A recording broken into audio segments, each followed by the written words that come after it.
Hola amigas, amigos, muy buenas noches. Estamos iniciando el 2024 con esta transmisión de Facebook Live en esta página, en este sitio, en el cual pues hemos mantenido información y queremos seguir manteniendo análisis y colaboraciones con ustedes, sobre todo en este 2024, un año que inicia con pues muy buenas perspectivas económicas y también perspectivas políticas para un país como México que está en un proceso de un cambio intenso, de un cambio muy fuerte que hemos iniciado con el gobierno de Andrés Manuel López Obrador. Creo que vale la pena que hagamos un análisis junto con ustedes de las condiciones en las que está justamente iniciando esta nueva etapa de la cuarta transformación y por supuesto los desafíos, los retos, los escenarios que tenemos enfrente. Pues ante todo, y muchas gracias por quienes están sumando en este día que para muchos es un día feriado a esta transmisión. Agradezco también aquí los saludos de los que están deseando también feliz año y pues a todas y a todos recordarles que en este 2024 pues habrán cuestiones esenciales para todos y para todas las mexicanas y mexicanos.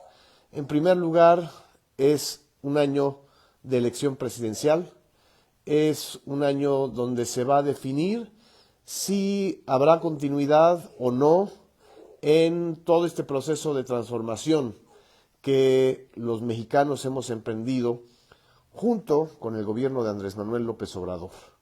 Este proceso de transformación en este 2024 pues inicia con muy buenas noticias.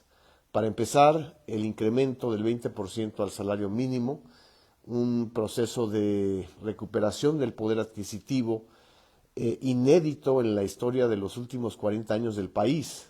Durante 40 años los gobiernos habían sacrificado el salario o el ingreso de los trabajadores en función de lo que ellos consideraban mantener la inflación y la estabilidad financiera.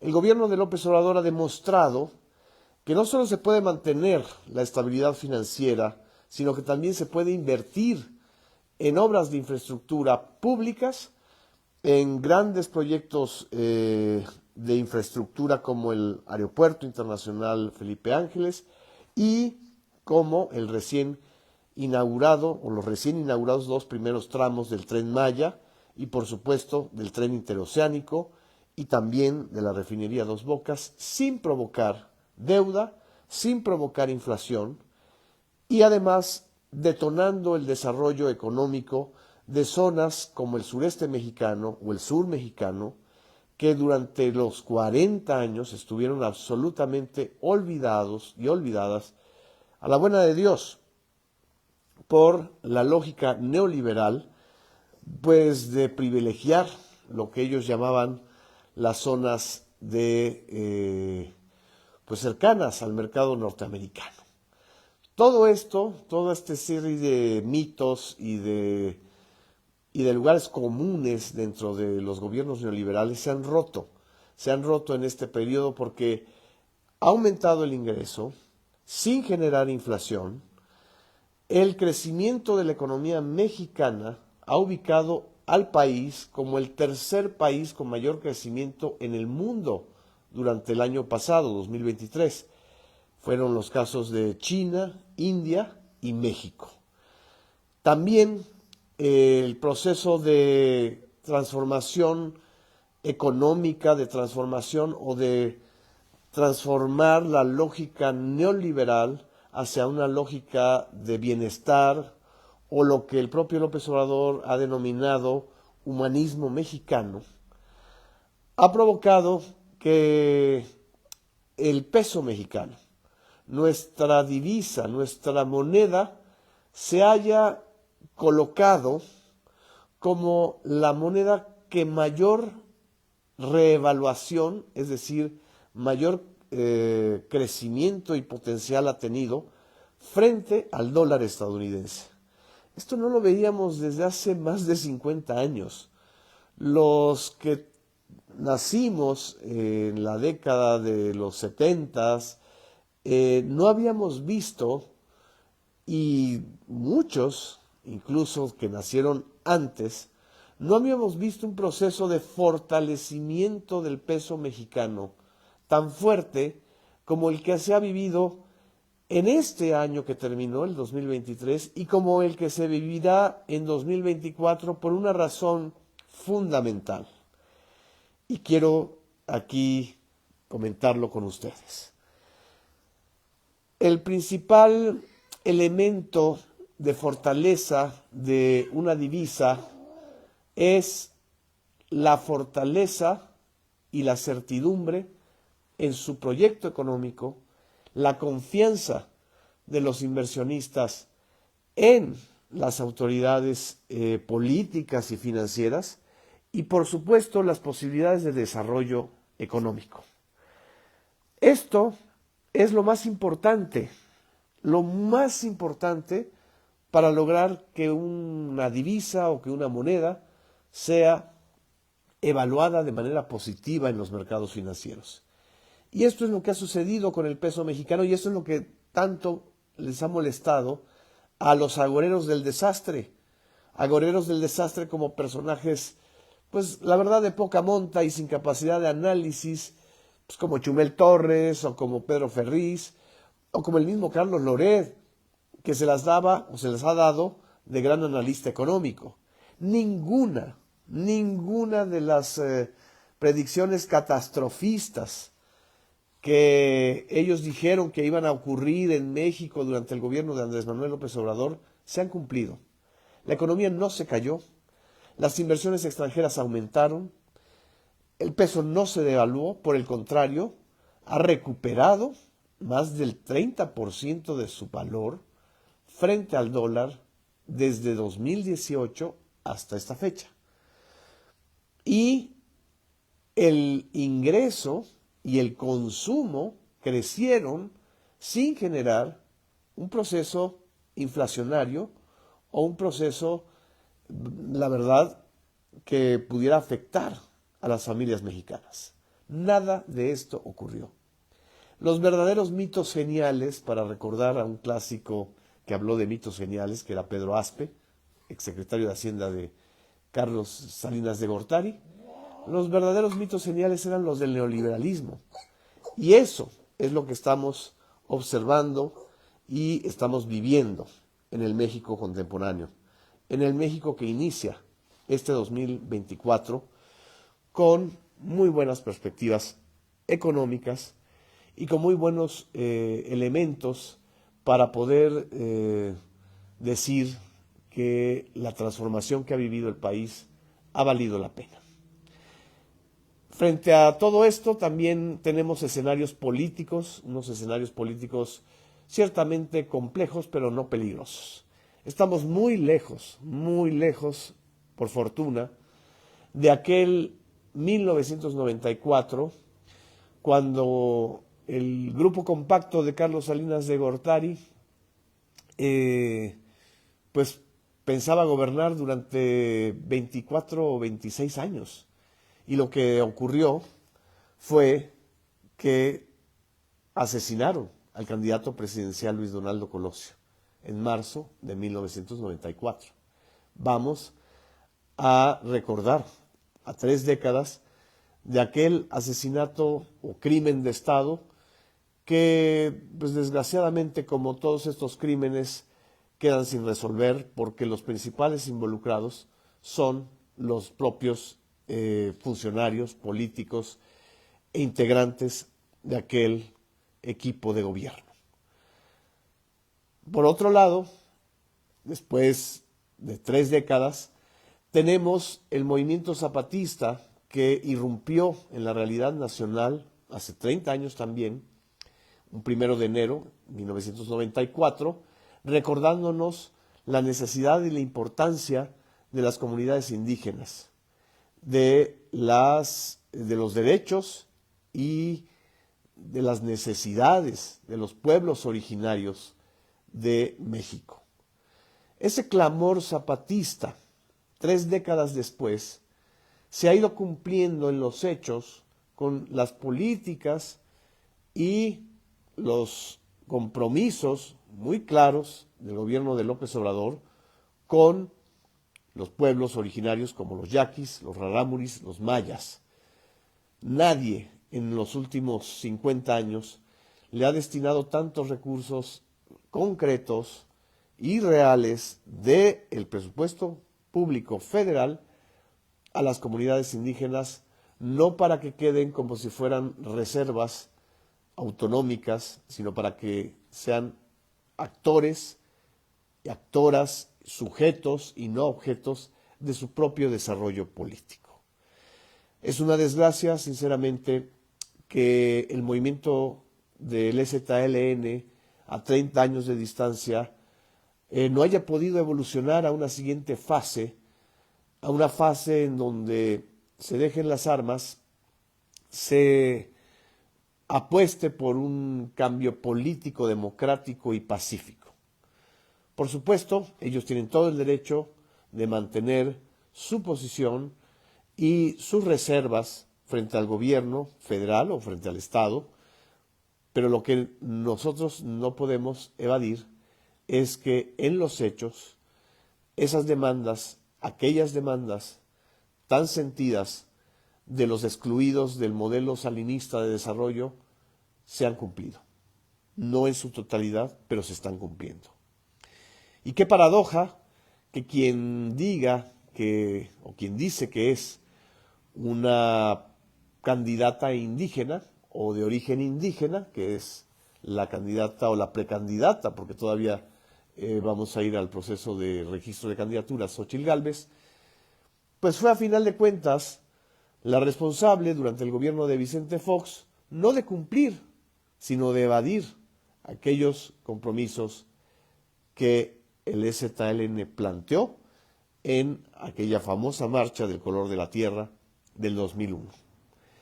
Estos son algunos ingredientes importantes para poder tener un balance de lo que falta y de lo que viene y de lo que y cómo iniciamos en el 2024. Aquí estoy viendo sus comentarios, sus saludos. Les agradezco mucho a quienes están pues viendo este análisis y a quienes lo compartan. Algunos con algún sentido del humor, como Yolanda Luna Pacheco, dice, entonces ya somos Venezuela.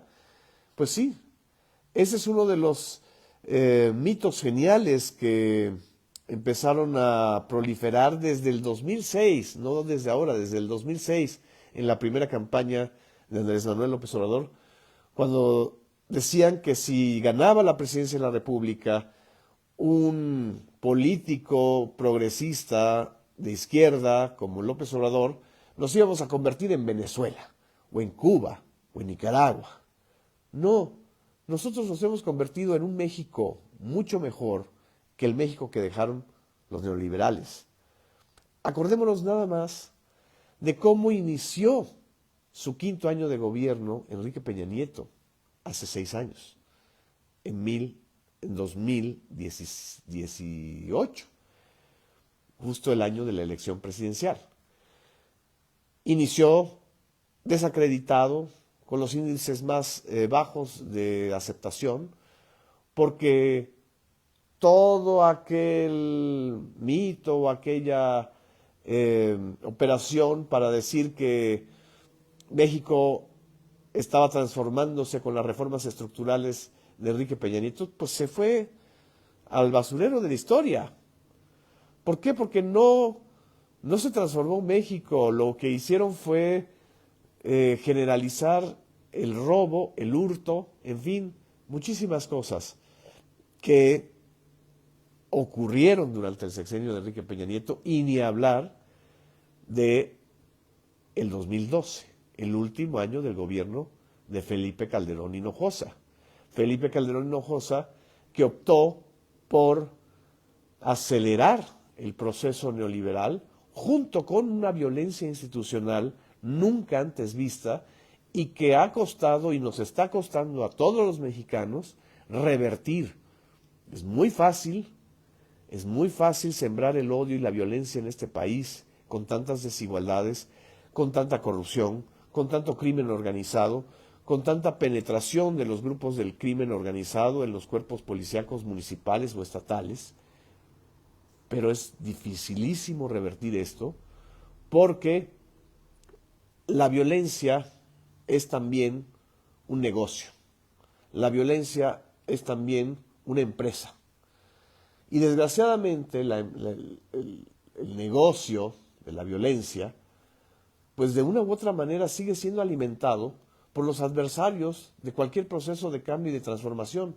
Ellos quisieran que hubiera más violencia del Estado, que López Obrador ejerciera un tipo de violencia pues quirúrgica, no sé cómo llamarla, como la que dijo o la que decía Felipe Calderón Hinojosa que estaba realizando en contra del crimen organizado. Todo eso, a estas alturas ya sabemos que fue una patraña, una mentira, una absoluta mentira que siguen alimentando además los simpatizantes de Calderón, que siguen alimentando los comunicadores que creen que la solución en este país es la mano dura, porque la patraña de Felipe Calderón y de los apoyadores de esa política queda exhibida y queda descubierta con el escándalo de corrupción de Genaro García Luna, que este año justamente, va a recibir una sentencia.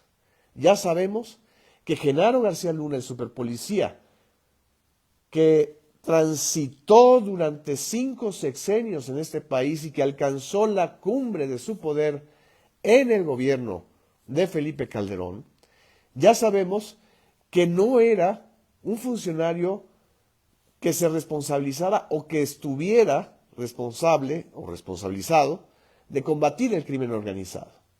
Genaro García Luna encabezaba el crimen organizado en México. Esa es la gran simulación, esa es la gran mentira que no han querido corregir ni absolutamente explicar los defensores de ese modelo de guerra contra el narco, tanto adentro de México como afuera de México, porque Genaro García Luna es, a final de cuentas, el caso o el ejemplo más claro, mucho más claro que cualquier otro, de la esencia de la corrupción del modelo violento neoliberal de Felipe Calderón. Y por si fuera poco, este 1 de enero acaba la Fiscalía General de la República de informar que se detuvo a Jonathan Weinberg, que es una de las 60 personas que forman parte de la red de corrupción de Genaro García Luna, a través de la cual se desviaron por lo menos, se calcula, 6,000 millones de pesos. Entonces, no nos vengan a decir que es mejor la política de balazos y masacres de Felipe Calderón, porque era una política hipócrita, cínica. Eso es lo que justamente en este 2024 es uno de los temas más desafiantes y pues que se tendrán que enfrentar y que se tendrá que debatir durante la campaña presidencial. Y por último, no puedo dejar de mencionar que pues en este 2024 se definirá por primera vez en la historia de México que una mujer llegue a la presidencia de la República. Y las opciones están ahí, muy claras y contundentes. Del lado de la continuidad y de la profundización y de la corrección incluso del proceso de la Cuarta Transformación está la exjefa de gobierno, Claudia Sheinbaum, precandidata única de la coalición formada por Morena, el PT y el Partido Verde. Y por el otro lado está la senadora o exsenadora Xóchitl Gálvez, de la coalición, precandidata única a la presidencia de la República, de la coalición del PRI, del PAN y del PRD.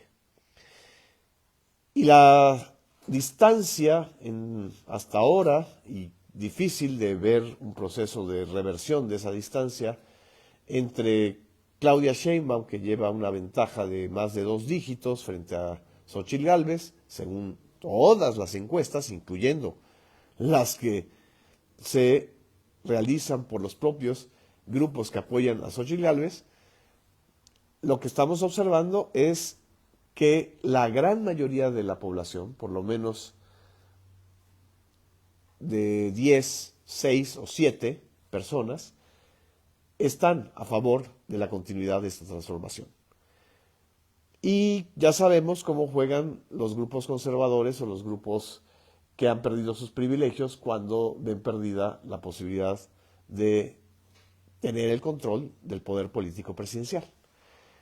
Entonces, estemos muy al pendiente y muy conscientes de que este 2024 será también no solamente histórico por la llegada a la presidencia de la República de una mujer, ya sea Claudia Sheinbaum o Xóchitl Gálvez, sino también será el año en que se determinará revertir para siempre el ciclo del neoliberalismo mexicano o del monetarismo mexicano o de la tecnocracia mexicana o de la cleptocracia que a nombre de un modelo impuesto desde los centros financieros internacionales se dedicó al botín, a atracar, a robarse la riqueza de todas y de todos los mexicanos. No lo permitamos.